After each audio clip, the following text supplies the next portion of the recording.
Hey there, this is Andrew bringing you another Keyforge deck reveal.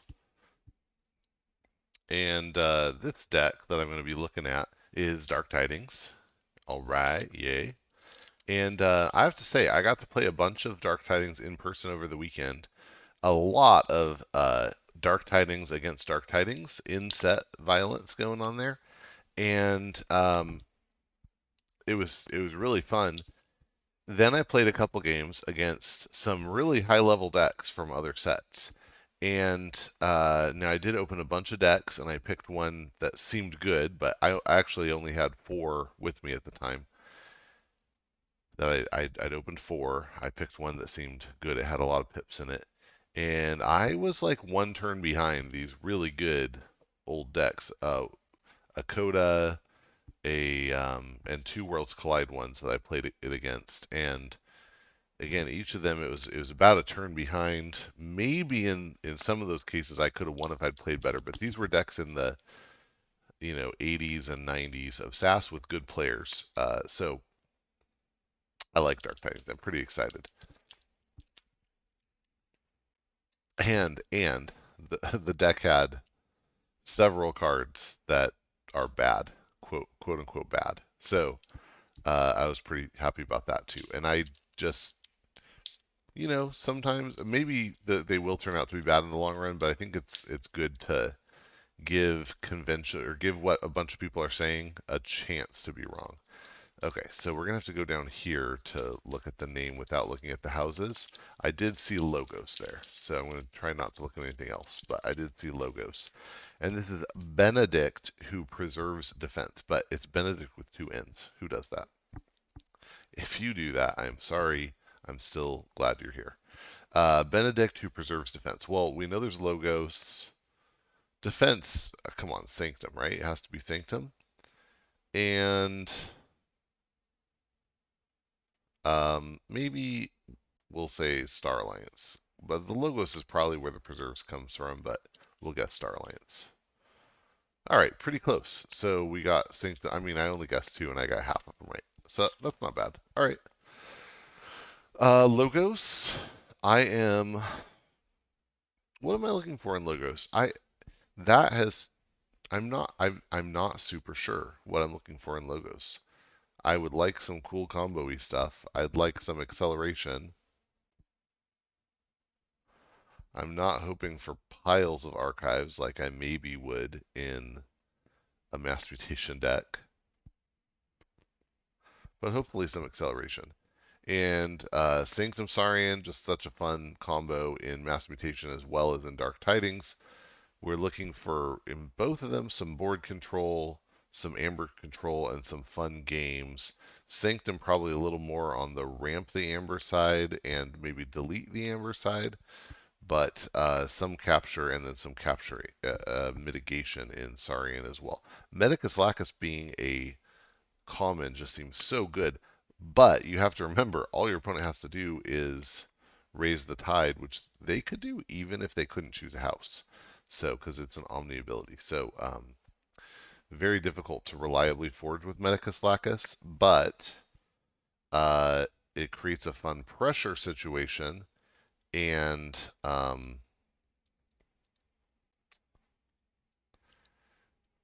if you get a card like Imperial Forge or something like that, then you can combo it, and that can be really cool. So, oh man, I've had pretty good luck opening these tabs, and here I go failing, but that's better. All right, so let's see what we get.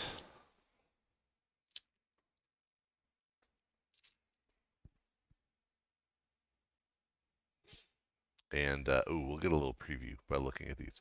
Okay, we have the Tide. We have Ward. Shocking. Oh, Ward. So that means maybe like an old EGAT or something. Exalt. Yeah, I expect some of that in Saurian. Omega. What has Omega in these cards? Maybe Archon's. Uh, Archon is it Archon's Recall, the one that draws you 5 cards but has Omega? Deploy. Okay, some cards are going to come down between other cards and taunt. Shocking. Okay. Cool. Then let's see what we get. Ooh, Chronophage. That's a nice first card. So this is a 3-power beast and robot, and it says your opponent's creatures and artifacts gain Omega.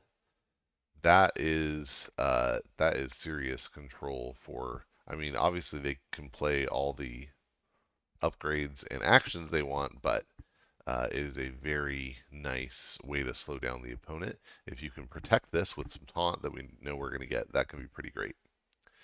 SLRS Australis. I don't think I've opened one of these yet. It's an artifact with a bonus amber and is a ship, and it has action exhaust up to 3 friendly Logos creatures. For each creature exhausted this way, play the top card of your deck one at a time. I love that. That's so cool. And you don't have to do that. You could do 2 and leave 1 creature to do something else.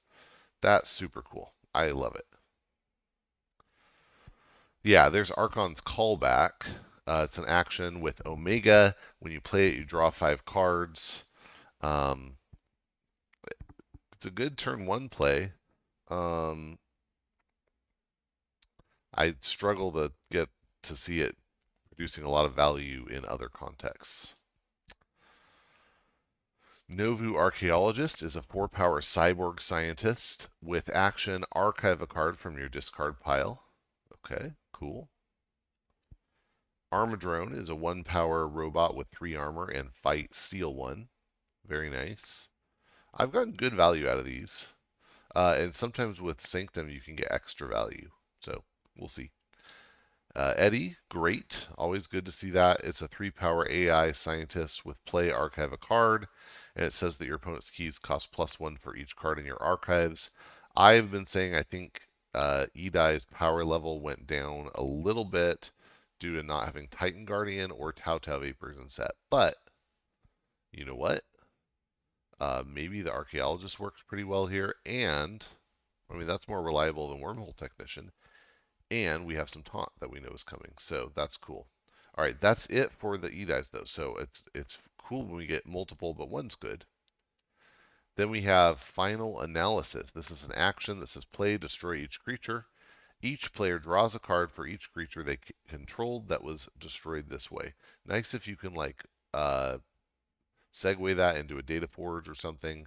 If we had a data forge, I don't think we do. If we had a data forge or even an honors Kesis in here, that could be a really fun combo because the Sanctum and Saurian are probably going to actually give us a bunch of creatures on the board. So being able to close out a key 3, with Final Analysis, Data Forge or something would be fun, but I don't think it's going to happen. Old Egad is a 1-power, 2 armor cyborg with destroyed ward each of Old Egad's neighbors. One of I think 4 cards in this set that wards. Not a ton of warding in this set, which is good. I think there's a little bit of warding, but taking some features like that in and out of certain sets is a really good way to keep things fresh. So having less wording in this set is, I think, good for variety. Science is an action. When you play it for the remainder of the turn after you play another action card, you gain an amber. How many other action cards do we have? Final Analysis, Archon's Callback. So 2 so far. So that's a little iffy. Maybe with the Australis, if there are a lot of actions in the other houses, it could work great. And it's a little funky with Submersive Principle. You get to choose the ordering, but Submersive Principle loses you amber. So, I mean, it's fine, but feels a little weird. So, Submersive Principle is an action. When you play it, each player loses an amber, but if the tide is high, then each player loses half their amber instead, rounding down the loss. Yeah, nice. I haven't seen any free tide raises yet. Talmadge Sweetheart is a 3-power human with play. Give Talmadge Sweetheart Steelheart. Steelheart. Give Talmadge Steelheart a +1 power counter for each card you have played this turn, including this one. Don't forget the including this one part. And then we have Theory or Conjecture. Very nice with Edai. It's an action. When you play it, you choose one. Either you archive the top 2 cards of your deck or you play the top card of your deck. Really nice. All right, on to Sanctum. Ooh, Numquid the Fair is a great board clear, and in fact, if you do this like the turn before you final analysis, that's going to help you get more draw out if that's what you're looking for. Of course, without data for draw honors Kesis, that seems risky. So Numquid the Fair is a 3-power human with play, destroy an enemy creature. Repeat this effect if your opponent still controls more creatures than you. So you just keep doing it, and really great art here. But yeah, you just keep doing the destroy an enemy creature until they have the same number or fewer than you. It is possible, that you play this when you're already ahead on creatures. That first destroy is unconditional, so you at least get to destroy one creature, which is really good. Alms Master is a 4-power human knight with 1 armor. It has deploy, it has taunt, and when you play it, each of its neighbors captures once. They're going to become real targets to kill, but you could maybe protect your Edai that way, or Chronophage could be good. Hold Fast is, I love Hold Fast. 6-power beast. Says that after one of its neighbors is dealt damage, you ready it, and there's some ways to deal a damage. Even deal damage could even mean that it gets absorbed by the armor. It's still dealing damage, and you would still get to ready hold fast. So there's some cool combos you can do. Cleansing Wave is an action. When you play it, you heal 1 damage from each creature and gain 1 amber for each creature healed this way. Yeah, very nice if you can you find a way to damage Holdfast neighbor, use Holdfast to fight, and then Cleansing Wave. That's a nice combo. 2 Cleansing Waves. I wouldn't want more, but 2 can be good. Grand Melee is an action. When you play it, you destroy each creature that does not share a house with at least one of its neighbors. And since you are uh, doing this on your turn, you can do things like kill a creature to set up so that, okay, now most of these don't have a neighbor that shares a house, and you can kind of manipulate the setup before you fire it to get really good value. But it seems to me like a really good card. Heal or Harm is an action. When you play it, you choose one. Either you fully heal a creature and gain an amber, or you ready and fight with a friendly creature. Very nice in conjunction with the hold fast. Yeah, good. It's a good card. Fully heal and gain 1 is not a bad option sometimes either. We have Martial Ewer now. This is a 4-power Spirit Knight with 2 armor and play/fight raise the tide. So that is actually our first raise the tide effect. But it's also worth saying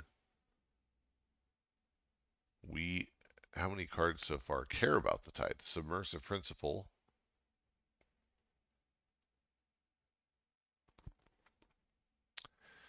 Only Submersive Principle. So really the tide doesn't matter much for us in this deck so far.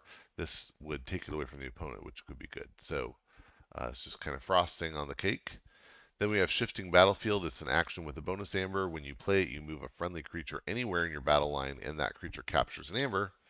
Nice, and we'll have to see how that segues with the dinos. We haven't got any other capture really, and no board controls. Oh no, we did get Alms Master. So interesting. Staunch Knight is a 4-power human knight with 2 armor. It gets +2 power while it's on a flank. Seneschal Sargassa is just already 6 power, still has the 2 armor, doesn't care if it's on a flank, and has a cool effect. I guess the effect is a mirror, but I don't love that Staunch Knight is here. Ooh, there's a card that cares about the tide. Strange Ordination. It's an action with 3 bonus amber on it, and you can only play it if the tide is high.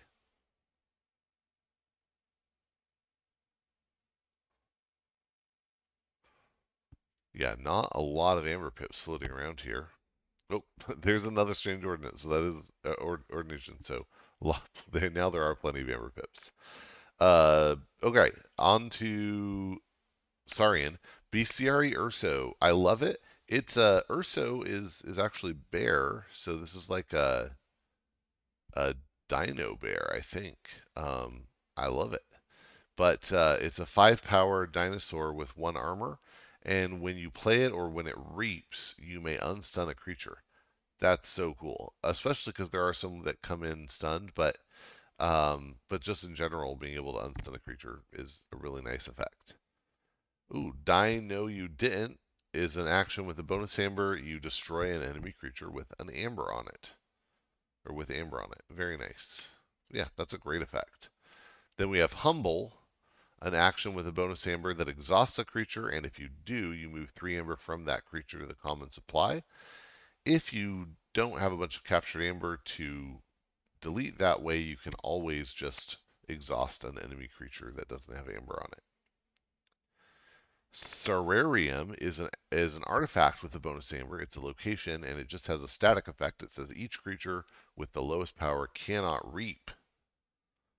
Wow, that's a form of amber control there, and we have mostly larger creatures. Not the Egad, not the Armadrone, but most of our creatures are at least three. 2 of those, wow. I mean, there's no additional benefit to 2 of them except you get the Amber Pip, and then your opponent can't just destroy 1 and have the effect go away. Siren Horn is an upgrade with a bonus amber, and it gives a creature before fight move 1 amber from this creature to the creature it fights. That's cool. What would that be good with? Maybe the Ewer, maybe the Holdfast.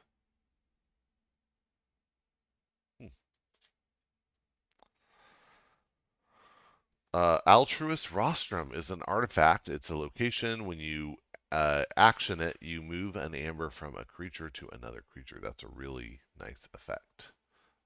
Just constantly available.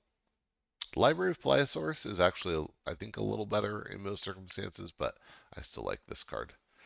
Cornison Octavia is a 5-power dinosaur soldier with 1 armor, and it has action capture 2. There's our capture really starting to flow in here with a second Octavia even. Then Decadence, which is an action that has you choose one. Either you exalt, ready, and use a friendly creature, or you move 1 amber from a creature to another creature. So getting that amber moved or just ready and use a creature, which can be good. Lepisosaurus, and of course you could do your off Saurian creatures.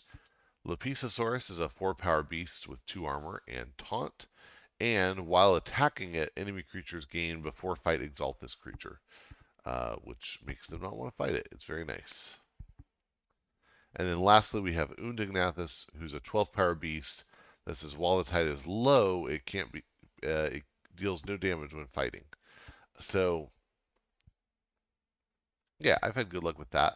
Um, Interesting. So this is a deck that has very few effects that care about the tide. I think